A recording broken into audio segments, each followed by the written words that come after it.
Je dirais que le plan terrestre, dans sa manifestation dense, telle que vécue par l'unité biologique, dans son ignorance, sont la résultante d'un champ de densité en corrélation avec ce qu'est de près ou de loin la conscience, cette conscience artificielle compartimentée, faite comme pour expérimenter la matière,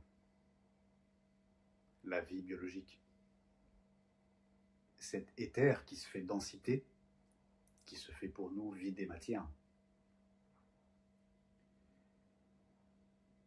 Cet éther est comme ces fluides, comme un sable mouvant qui se fait de plus en plus fluide à mesure où il entre en oscillation, en vibration.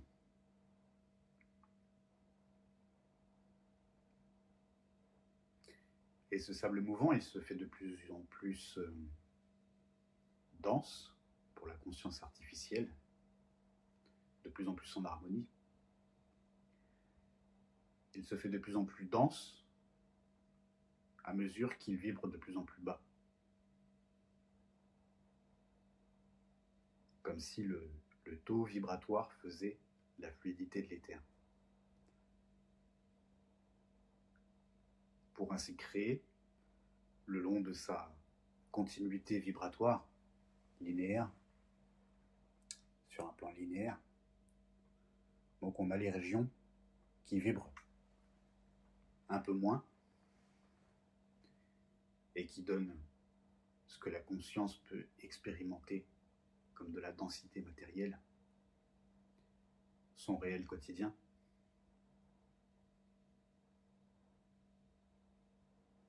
Et à mesure où cet éther vibre,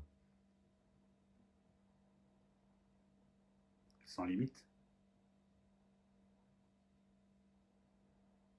eh bien les plans de densité ne sont plus les mêmes.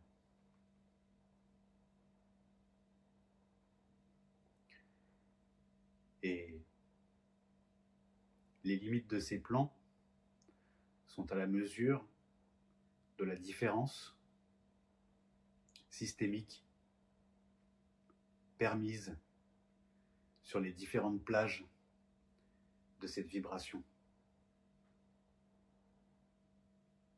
de l'éther.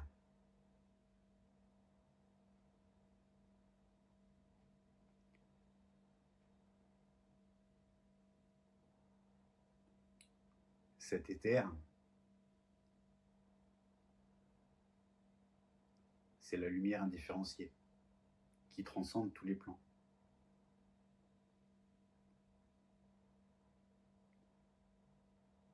Et tous ces plans ne sont qu'une région vibratoire, une variante vibratoire, une plage de vibration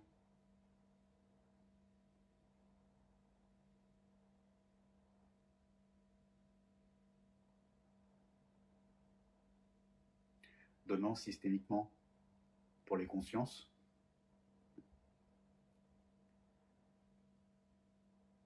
des mondes différents.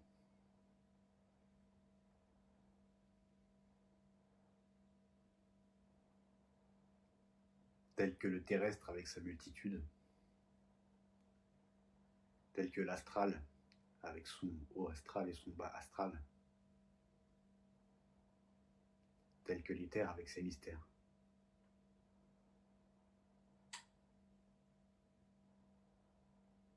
Qui ne se dévoile que sans forme.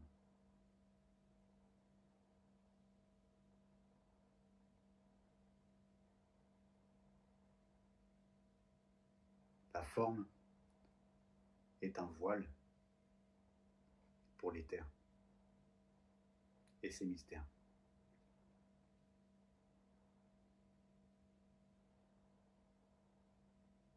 Nul mystère n'existe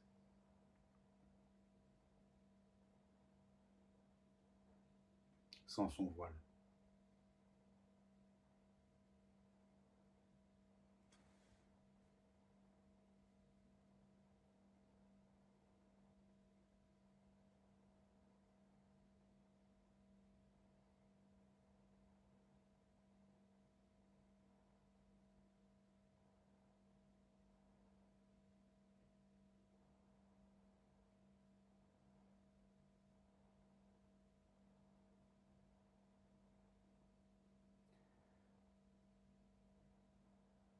Ces voiles, pour l'être ascendant, sont comme des easter eggs,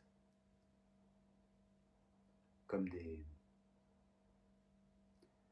balises secrètes.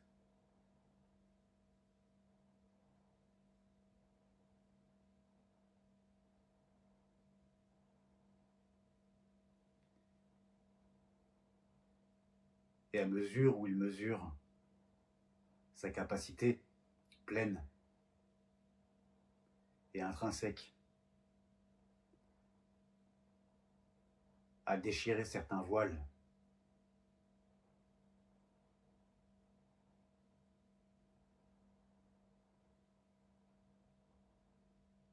il en accède au mystère derrière ce voile, derrière la forme.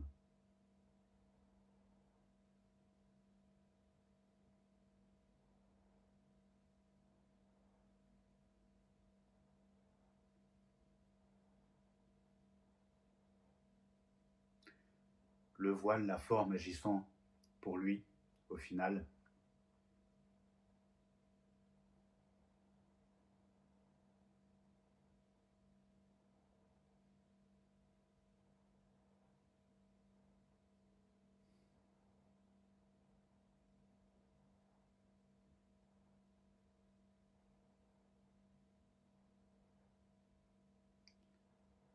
comme la mise en place d'un scénario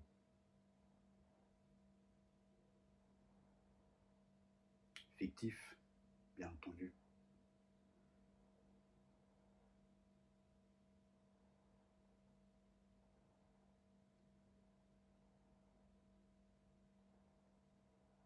agissant comme une destinée chez l'ego.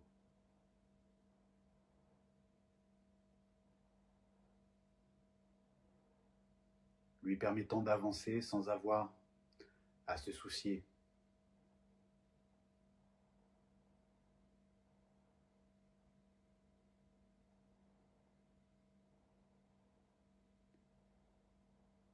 des formes lucifériennes,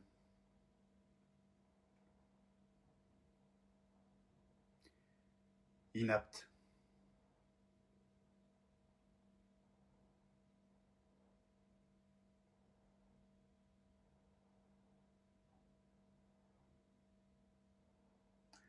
à ralentir l'être planétaire dans son ascension, dans son évolution, dans son retour à lui-même,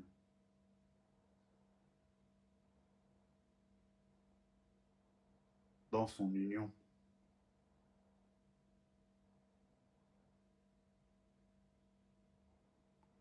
dont les deux ailes sont chacune, pour lui, l'anode et sa cathode.